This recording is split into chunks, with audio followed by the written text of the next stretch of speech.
बिस्मिल्लाहिर्रहमानिर्रहीम, अस्सलाम वालेकुम। अपने नए व्लॉग में आपको खुशामदीद कहता हूँ। आज की इस वीडियो में हम बात करेंगे कि काबुल का कंट्रोल हासिल करने के बाद तालिबान जो वादे कर रहे हैं, क्या वो उनको वफा भी कर रहे हैं, वो वादे निभा रहे हैं, या सिर्फ इन सारी बातों को वो एक मीडिया स्ट्रेटजी के तौर पे यूज़ कर रहे हैं और वो जान चुके हैं कि मीडिया को कैसे हैंडल करना है और आवाम को कैसे हैंडल करना है।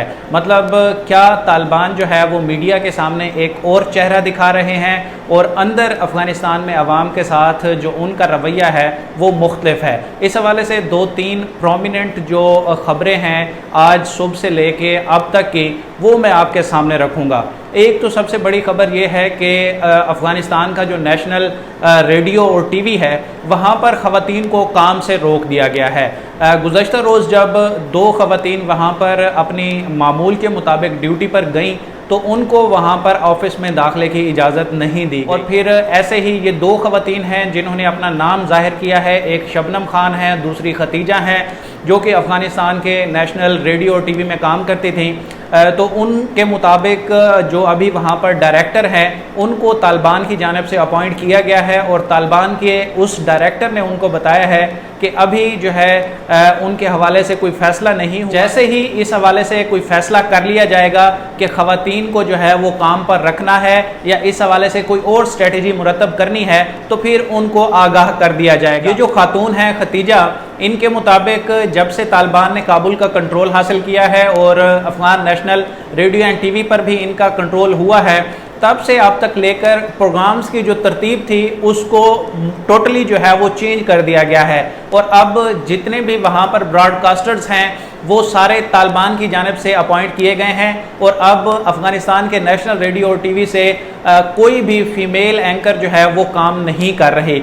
इस सारी सूरत हाल में यहाँ पर मैं जो है वो बड़ा एक सताइश करना चाहूँगा, इनकी तारीफ़ करना चाहूँगा। तलू न्यूज़ जो वहाँ पर एक प्राइवेट चैनल है, उनकी जानिब से जो है वो सेकंड डे ही जो बुलेटिन का आगाज़ किया गया था तो वो उन्होंने खातून एंकर को बिठाकर अपनी नशियात का आगाज़ किया था और वो टोटली जो है इस चीज़ को सपोर्ट कर रहे हैं कि ख़वातीन को जो वहाँ पर राइट्स दिए गए थे उन्हीं के साथ कैरी करना चाहिए। और तालिबान ने जो एक वादा किया है कि वो ख़वातीन को जो है काम पर जाने से नहीं रोकेंगे और ना ही उनको स्कूलों और कॉलेजों में जो है वो दाखिले पर पाबंदी होगी। इस हवाले से जो है तालिबान का अभी कोई वाज़े मौक़िफ़ सामने नहीं आया कि जो नेशनल रेडियो और टीवी में काम करने वाली ख़वातीन थी उनको क्यों नहीं आने दिया जा रहा, या फिर कुछ ऐसा भी हो सकता है कि कोई नई पॉलिसीज़ बनाई जा रही हों और उस पॉलिसी के बाद जो है वो फैसला करेंगे कि इस चीज़ को कैसे आगे लेकर जाना है। लेकिन इस पर इंटरनेशनली और लोकली बड़ी तनकीद हो रही। तालिबान के कोल फेल में तजाद तो नहीं आ रहा। इसी तरह से एक और ख़बर जो अफ़गान सूबे गज़नी से आ रही है कि वहाँ पे एक इंटरनेशनल ऑर्गेनाइजेशन है जो कि अक़वाम मुत्तहिदा के लिए काम करती है, उसने ये दावा किया है कि तालिबान की जानिब से आम माफ़ी का ऐलान किए जाने के बावजूद भी ऐसे लोग जो कि गुज़श्ता हुकूमत के साथ काम करते रहे हैं या फिर वो नेटो फोर्सेस के साथ थे या यूएस की फोर्सेस के साथ वो बतौर ट्रांसलेटर काम करते रहे हैं या किसी भी और ओहदे की में जो है वो हैसियत से वहाँ पर काम करते रहे हैं, उनके घरों की तलाशियाँ की जा रही हैं। और तालिबान की जानिब से ये वाज़े तौर पर ऐलान किया गया है कि ऐसे तमाम लोग जो है वो अपने आप को तालिबान इंतज़ामिया के हवाले कर दें, बसूरत दीगर उनके ख़ानदान के अफराद को उठा लिया जाएगा। और ऐसी भी इतलात इस रिपोर्ट में दी गई हैं कि गज़नी में जो हज़ारा बरादरी से ताल्लुक़ रखने वाले शिया कम्युनिटी के अफराद हैं उनको कत्ल भी किया गया है जुलाई के मंथ में। तो ये वो सारी रिपोर्ट्स जो हैं वो निगेट कर रही हैं तालिबान के उस बयानिए को जो कि ज़बीहुल्लाह मुजाहिद ने अपनी पहली प्रेस कॉन्फ्रेंस में पूरी दुनिया के सामने रखा था। एक और बड़ी अहम खबर है कि ख़वातीन ने वहाँ पर काबुल में एहतजाज किया है। वो डिमांड कर रही थी कि अब चूँकि तालिबान अपनी गवर्नमेंट फॉर्म करना जा रहे हैं और वो इस हवाले से फ़ैसला साजी के मरहले में हैं, तो तालिबान को चाहिए कि वो अपनी गवर्नमेंट में ख़वातीन को भी इंडक्ट करें, क्योंकि एक बड़े अरसे के बाद अफ़गानिस्तान में जो ख़वातीन हैं उनको इतनी आज़ादी हासिल हुई है कि वो जाकर स्कूल में तालीम हासिल कर सकें, कॉलेजेस तक जा सकें, यूनिवर्सिटी में पढ़ सकें और फिर दफातर में जाकर काम कर सकें। ये ख़वातीन किसी सूरत नहीं चाहती कि इनकी आज़ादी के इस स्टेटस को रोल बैक किया जाए, बल्कि ख़वातीन इस हवाले से आवाज़ उठा रही हैं कि ख़वातीन को मुस्तकबिल में जो है उनके राइट्स मुकम्मल तौर पर मुहैया किए जाने चाहिए। अब तालिबान के लिए ये वाकई कड़ा इम्तिहान है। जैसे मैंने अपनी पिछली वीडियोज़ में आपको बताया कि पूरी दुनिया की नज़रें तालिबान पर लगी हुई हैं कि क्या वो अपने कौलो फेल के सच्चे हैं, क्या वो जो कह रहे हैं वो उस पर अमल भी करेंगे, या सिर्फ दुनिया को दिखाने के लिए मीडिया पर वो कुछ और बोल रहे हैं और जो है वो इनसाइड द कंट्री अफगानिस्तान में वो लोगों के साथ कुछ और बिहेव कर रहे हैं। इसके साथ साथ अब मैं बढ़ता हूँ आज की लास्ट खबर के हवाले से कि कुछ लोगों ने तालिबान के सामने जो है वो खुद को सरेंडर कर दिया था, लेकिन अब उनके अहल खाना की जानिब से ये इतलात आ रही हैं कि अभी तक वो घर नहीं पहुंचे। इनमें सबसे जो बड़ा नाम है अब्दुल्ला वाहिद ज़ई हैं, ये गवर्नर ऑफ लागमान थे, और इसके साथ साथ पुलिस चीफ जो इसी सूबे के हैं लुत्फुल्ला, वो भी अभी तक अपने घर नहीं पहुंचे। और गजनी के जो पुलिस चीफ थे वो भी ताहाल कहा जा रहा है कि ये तालिबान की तहवील में है और उनके घर वालों को बड़ी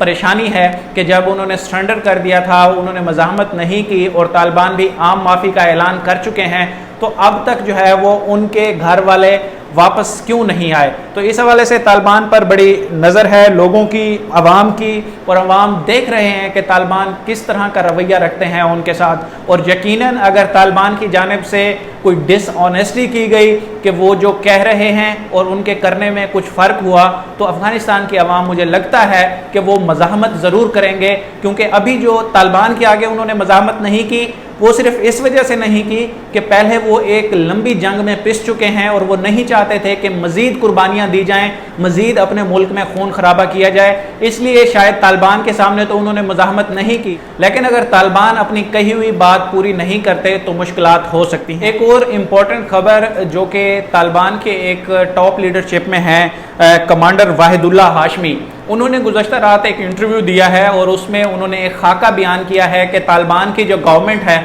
वो कैसी हो सकती है। तो पहले भी इस हवाले से काफ़ी खबरें आ रही थी कि शायद तालिबान की जो गवर्नमेंट होगी वो ईरान की तर्ज पर होगी कि एक उनका सुप्रीम लीडर होता है और फिर एक काउंसिल होती है जो उसके अंडर काम करती है। इसी तरह से कहा जा रहा है कि अफगानिस्तान में भी ईरान की तर्ज का या उससे थोड़ा सा मुख्तलिफ निज़ाम लेके आया जा सकता है। ऐसा मुमकिन है कि सुप्रीम लीडर होंगे जो तालिबान के कमांडर हैं हैबतुल्ला अखवंजादा, और उसके नीचे जो है एक काउंसिल काम करेगी जो कि अफगानिस्तान के मामलात को देखेगी। इंशाल्लाह इस हवाले से मज़ीद जो अपडेट्स होंगी वो भी आप तक पहुंचाएंगे, शेयर करते रहेंगे। अब तक के लिए इतना ही। Thank you so much.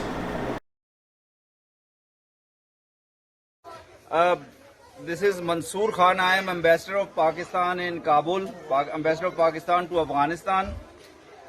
We would like to first of all welcome you at the Embassy of Pakistan for sending you from the two PIA flights today, which are supposed to land, one at I think 11 o'clock and the other one after 2 hours. We have made arrangements. We have tried to make arrangements that you stay here at the embassy safely in our compound till we arrange the transportation, which we have already arranged, but at an appropriate time when we will get a clearance from the airport that you can move towards the airport. We'll take you in these coasters, in these buses safely to the airport, and your boarding will be arranged in a safe manner, and you hopefully reach Pakistan, and from there onwards you can go to your destination. I would like to underline here that Pakistan Embassy, Pakistan government will continue to provide this assistance to international community members here, our Afghan brothers and sisters here, for those who want to go to Pakistan at this time of their need, and we like to facilitate as much as possible. PIA has resumed flights from yesterday. They are running special flights. Today 2 flights are coming.